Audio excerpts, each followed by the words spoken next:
طيب مرحبا بكم. اليوم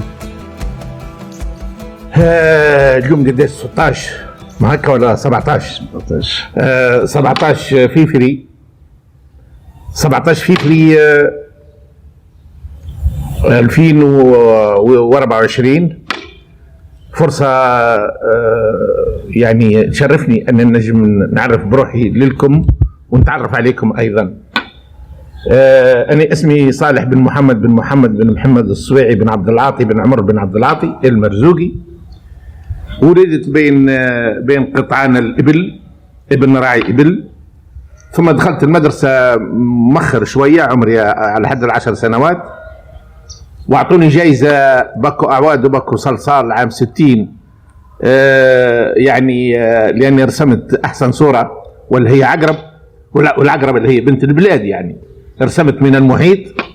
ثم هكا الرسمة متاع العقرب هذيك رجعت مني رسام، ومش كان رسام بالأهوى، كل ما هو محمل لموروثنا. وخاصة تو مشيت نقرأ بعد ما قريت الابتدائي والثانوي، ثم انتقلت إلى فرنسا للتعليم العالي. عندما كنت في فرنسا انزرعت عندي فكرة هو كيف يمكن لنا إدماج عناصر تراثنا في محيطنا الحديث والاستفادة منه. فانطلقت في الموروث متعدد: الكاليغرافي، الخط العربي، الملابس، النحوت العملاقة وهي موجودة في البلاد دونك تنجموا تشوفوها، الأغنية الشعبية، الأمثلة الشعبية، وكل ما هو موروث. ثم يعني عملت المحاولات هذه كلها هي بسند من أصدقائي وأحبابي وأهلي ومالية جزاهم الله خير. الواحد توني يقول لك واحد نحب نغلب 100، قال له وقتاش؟ قال له توني ولي ورايا 100.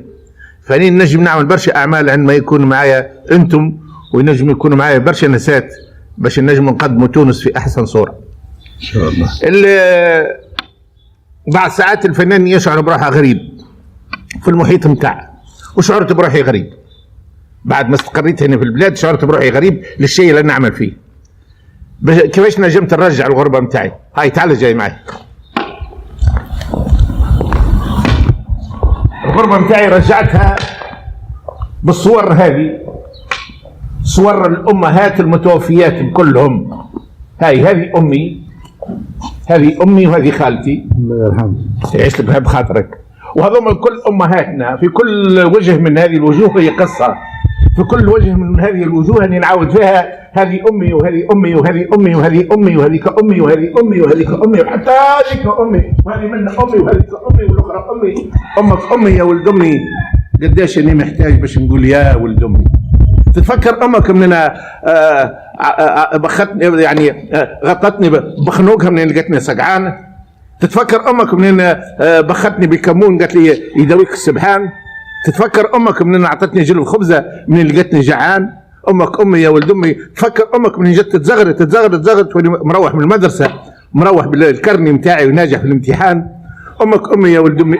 قديش محتاج باش نقول يا ولد أمي، وقديش محتاج باش نقول لكم يا ولاد أمي. رانا محتاجين لبعضنا. هذه وعملت عليها قصة كبيرة عن الأمهات، وهذاك على سميتها يا صافية الحليب. يا صافية الحليب العنوان هذاك، لأن من عادتنا نقولوا يا مرزوقيات يا صافية الحليب، هي رضاء الأمهات. ورضاء الأمهات نظن هو مفتاح كل الأشياء. وهذاك علاش نقول كل واحد منا يلزم يخدم أمه، يخدم القريب له الكبير فينا، نخدموه، ناخذ منها النص، ناخذ منها الدرس، ناخذ منها العبرة، ناخذ منها كل الأشياء. فهم مفتاح كل الأشياء.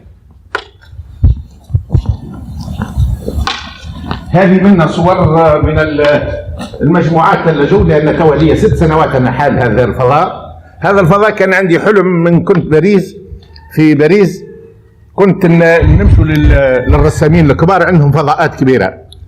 فحلم عندي باش يكون عندي فضاء كبير باش نرسم فيه كل الأشياء، باش نقدم فيه المسرح. هذا الفضاء هذا لهنا بعد ساعات نعمل الركح الغادي ويجي الجمهور يتفرج على المسرحية، وعده مسرحيات تعدوا لهنا، وننظم سهرات نتاع حكواتي في هذا الفضاء، سهرات نتاع موسيقى في هذا الفضاء، سهرات نتاع شعر في هذا الفضاء.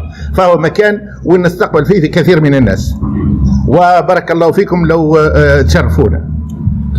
هذوما ابناء المدارس، هذوما المعوقين، هذوما جماعه الهلال الاحمر. هذا هنا المسرح مركز الفنون الدراميه بتطاوين جو عرض جميل جدا. ثم هذا المكفوفين، هذوما ابناء المدارس. هذا تكريم جمال الصليعي، الشاعر الكبير جمال الصليعي، من طرف الاطفال، هم اللي يقروا في الشعر متاعه. ثم هذا الموروث والنساء. هذا منا، هذا عرض خاص للشاعر المليون في عرض زرازير القصب. هذا ايش اسمه، شباب من صفاقس، الدنيا الحكايه جو عرض لهنا. ثم هذه ورشه الحرف والجسد، ورشه من الطلبه قعدوا مده 3 أسابيع لهنا. ثم هذه الورشه نتاع الجسد والحرف مواصله لنفس الشيء من طرف بنتي استاذه في المسرح، استاذه في الرياضه. ثم هذه الورشه، هذا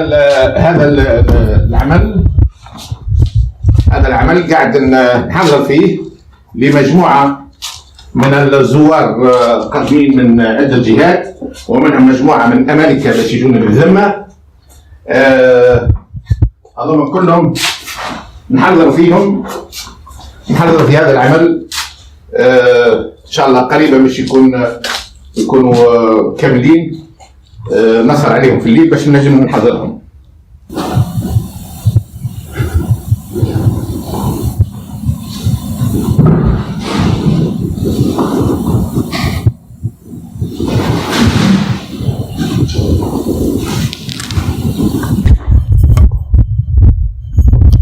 هذه هنا استعمال الخط العربي من الموروث. استعملنا الخط العربي للرسم، واستعماله كمادة للرسم. ما عنديش نص، ما عنديش بيت شعر، ما عنديش جملة، ما عندي الحركة متاع الحرف فقط، أن نوحي بالآخر وكأني نكتب في كتابة. لكن هي مش كتابة، هي أن عوض أن نعمل مجموعة نقاط عملت مجموعة حروف متداخلة، ثم عملت مجموعة حروف اللي جسمت بها هذا المشهد. هي الحروف جعلت منها هي اللون، الحروف جعلت منها هي السكولبتور، هو المجسم. مثلا غادي في اللوحة هذيك، يعني كما يقول الفرنساوي جيمي فالسي، تراقصني وأراقصها هذه الأحرف، فنجعل منها حاجة متحركة. عشت فترة معينة في التسعينات أن الحرف يتحرك، الحرف يشطح، الحرف يسافر، يروح، يمشي، يجي إلى غير ذلك. وبعد جيت للوحة على الجلد، ثبتت الحرف وجعلت منه فضاء آخر. دونك هذا من هنا بداية من عام 2000 توا ما يقارب ال 24 عام ولا 25 عام وانا نرسم على الجلد تجديد للرق. الرق اللي كانوا اهلنا ومالينا يرسموا عليه في الوثائق، في الحجج، في الصداق، في ملكيه نتاع ارض، في ملكيه، في التعاقد ما بين فلان وفلان، في شركه، في حاجه الى غير ذلك.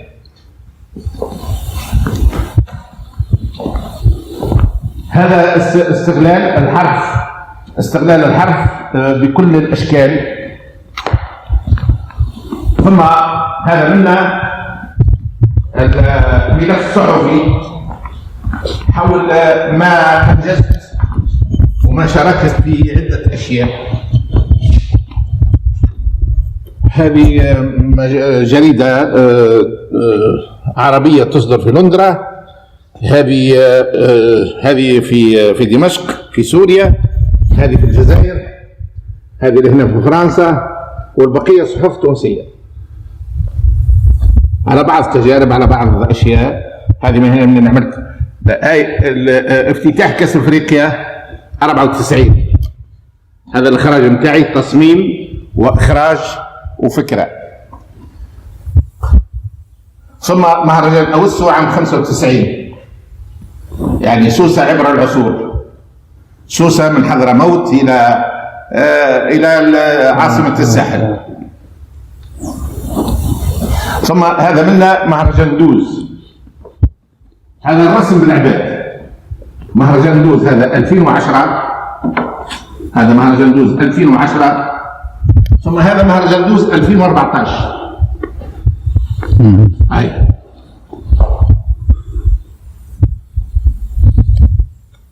ثم هذا مهرجان دوز اللي ما زلت ما انجزتهاش، ان شاء الله العام الجاي لكن صح ان شاء الله.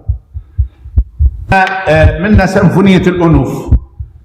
سيمفونية الأنوف هي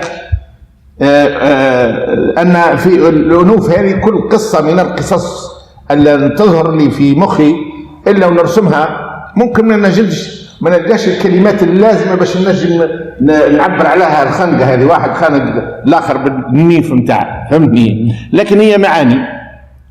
الخشم خشم كلب، خشم هز مشعل، خشم يطلب، خشم شانق روحه، خشم ملعب القرودة، خشم معقود عند عقدة، خشم عرض كلب لهنا، خشم قانج به واحد، خشم ضرب به الاخر، خشم عاور به روحي، خشم ينطح في خشم. هذه لهني احسن حاجه هي هذه، هي يا ريت الناس خيان انت لي وانا ليك. يا ريت الناس خيان، يا ريت الناس خيان انت لي وانا ليك. اي فهمتني؟ خشم ديمونتابل، فهمتني؟ خشم يتدرجح في خشم، فهمت؟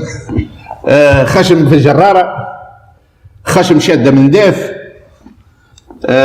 خشم معلق صباط، خشم شاد انفتح، خشم ناقب به عين الاخر، خشم مكحله، خشم عافس عليه الصباط، خشم هاز خبزه، خشم مسافر هاز الفليجه، خشم قصينا بمقص، خشم مقيد به رجليه، خشم شاده من داف لهنا. ثم خشم السارق، هذا خشم هاز الضرب بيصير.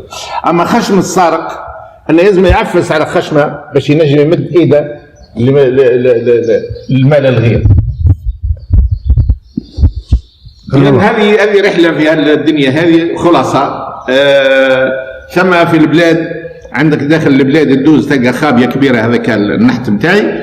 ثم في الزون تورستيك ثم مفتاح كبير عملاق، هذاك نتاعي كيف المفتاح هذاك مفتاح مراه مفتاح. القصد منها أن الصحراء كالعروس الجميلة لا تعطي مفاتيح أسرارها إلا لمن يحبها، فهي دعوة محبة الصحراء. تعالي حط لي هنا، حط لي دعوة محبة الصحراء. فبالنسبة للخابية هو استغلال هذا الموروث، لأن تو نقول الخابية يعني نقول المخزون، يعني الخزين، واللي عنده خزين أكثر في الصحراء يعني ينجم يصمد في الصحراء.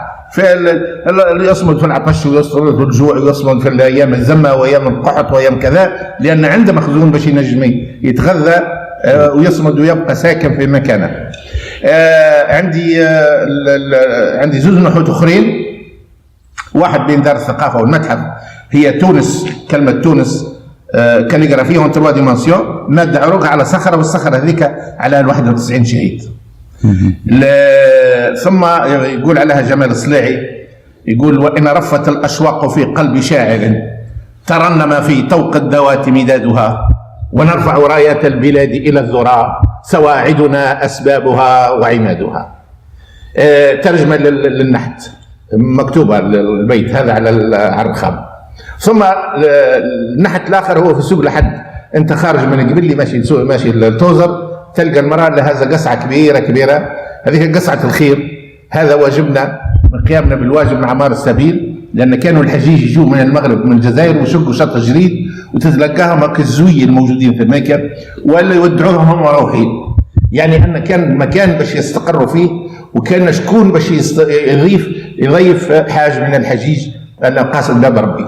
وبيت المولى، بيت ربي كما يقول، فهمني. فهذيك القصعة يعني عملتها للبعد التاريخي والتربية لأولادنا واعتزاز أن راك ماكش حتى شيء، راك حاجة كبيرة، راك بلاد الضيفة في الحشيش، راك بلاد صاحب كرم، صاحب واجب، قيام بالواجب، فكون كما كانوا أهلك. صحيح. أي هذوما أظن عملت الرحلة الكافية. والحاجة الأخرى هي الحكواتي، تو نجم نحكي لكم بعد شوية قصة من القصص. ثم رجل وامرأة متزوجين لهم سنوات، وما يتمنوا باش يكون عندهم صغير MBB، يتمنوا وعايد الاولاد الله الصالحين، ويتمنوا حتى يوم من الايام الزوجه قالت الرجل، قالت له راني حبله، يعني نقولوا عينه حبله، وفرحوا فرحه كبيره ياسر، وعمت الفرحه على الناس الكل، الناس اللي يعرفوهم، واسمع اللي ما سمعتش، فلان الفلاني وفلان الفلانيه، باش يكون عندهم مولود جديد. وقعدوا 9 أشهر وهم يتقاسموا ويتشاوروا، نقراها، نوكلوها، نلبسوها، نسموها إلى غير ذلك، حتى كملوا 9 أشهر وأنجبت ولدا. حتى ما أنجبت ولدا غطاتها بالمخنوق بتاعها، غطاتها، ولكن طول عليه ثم تسقيه بدمعتين كبار. تضحك له، مفهوم الضحك، لكن الدمعتين ليش؟ فهمناها تون، ولا يخرج يمشي يلعب مع الذريه الصغار، أنا ما عندهاش القروش نتاع الأوذان، عنده كان زوزنقم عكروت، ويعزروه الذريه الصغار، يا عكروت، يرجع يبكي، يرمي راسه في حضن أمه، وتعبيه شجاعة، تعبيه إيمان، تعبيه صبر، تعبيه قناعة، تعبيه بكل شيء، ويخرج يواجه صعوبات الدنيا، وتعود على صعوبات الدنيا، ينتصر عليها ديما بما توصيه أمه، ويشرجي من عند أمه، وينتصر كل مرة. حياة الكل منتصر، لأن أمه هي السند. ما نطول عليكم دول، فإذا البابا قاعد حاير عليه، كل مرة يسأل حد، سأل منهم مرة يتيح بطبيب، قال لكم تاني ما هو فينا ثم العلم الجديد ثم تركيب الأعضاء، تو ركبوا له زوزودان ما يهمكش. وقعد يقرأ الولد هذاك ناجح ديما، نابغة من النوابة، فمن البابا والأم باعوا عليه كل شيء، باع عليه البرنوس، باع عليه الوزرة، باع عليه الزربية، باع عليه المرقوم، باع عليه الكتب، باع عليه السرز، باع عليه المكحلة اللي ورثينها على جدة، باع عليه كل شيء. حتى أمها في السنة السادسة ابتدائي باعت عليه السرب نتاع المرجان اللي ورثتها على جدتها. وهم قاعدين يبيعوا، باعوا القصعة، باعوا حتى الرحال، فهمني، باعوا كل شيء. في هو يقرأ وينجح حتى الطبيب نادى الرجل جيب ولدك، يجيب ما نحب حتى واحد يشوف. وهز الولد ومشي ركب له زوز ثاني، ولا جميل طويل ممنع، يركب 66 كيف، يصير يقول زي اللاندلو، حاجة روعة هكا. يعني شكون السعيدة الا باش تتزوج هذا الطفل هذا، حاجة روعة، الشعر عامل هكا، والنيف بتاع كذا، وبدنا عاملين منه، وحاجة ما تقول وكأنه طبيعيات. وهو يقرأ حتى نجح، ولا الدكتوراه، فهمتني. تو نجح ولا يصور في فلوس، عمل دار كبيرة سكن فيها باباه وامه، سكنهم، حججهم، بعد ما حججهم لبسهم أحسن لبسة، فرشهم بالحرير وغطاهم بالمبر، عمل معاهم كل الأشياء. لكن خصص في الدار هذيك مكان باش يرد متحف، ولا يرجع فاكلي زوجي الا باعوهم الكل، رجع البرنوس، ورجع الحولي، ورجع القشبيه، ورجع الوزره، ورجع المرقوم، ورجع الكتب، ورجع القصعه، لان امه كانت تقول ورجع الرحال، لان امه كانت تقول يا رحال ارحي دقيق الصافي ومولاك في الميعاد كروافي، فهمني. ورجع وهو يرجع، عمل متحف يركب 66، ويسافر ديما برا وكل مروحه فهمني الا ويرمي راسه على ركبه امه فهمني ويدغدغها شويه ويتدحنس عليها ملكها شويه، كيف ما اننا ندلوا على اماتنا وشم الريحه نتاعها، هاك ريحه الزيت الشمت، هاك ريحه الروايح نتاع العزايز الكبار فهمني، وامك ديما عندها ريحه خاصه فهمني، وتحط راسك على ركبتها، واذا كان هي ساكته تحاول تدغدغها، تخربشها من رجليها، تخليها تضحك، تخليها تتطور، تخليها تبتسم، تخليها تقرقر، تخليها وهي شيخه. هي سافر مره من المرات بعيد مشي نيو دلهي عاصمه الهند، في الطريق نتاعي يلقى سوق كبير نتاع مجوهرات، تفكر الصرب نتاع امها كان باعتها بمناسبه سنه سادسه ابتدائي، عمل كوفر كيما هيك وطاح عباه بالمجوهرات وروح، وعملوا له سهريه فيروزيه الموسيقى، ورديه العطر، شو اسمها، شو نقول لك، زقزقه العصافير، الفراشات في هيك، راهي الدنيا زهو والمراه هذيك زاهيه شيخه بولدها والراجل شيخ بولده وقاربهم كيف قال لها امها ترى اعطيني كرعك، بدها تكرعها، قال لها خل خالد ولا طليب فوق الحنه فهمني كيف من الشيره الاخرى، ترى ذرعك الحديده الاولى الحديده الثانيه المقاس الثالث وهي يعبي فهمني الخاتم الاول الخاتم الثاني الثالث كذا العاشر وهو يعبي كل مره يعطي حاجه الا ويتعبى الدار بضحك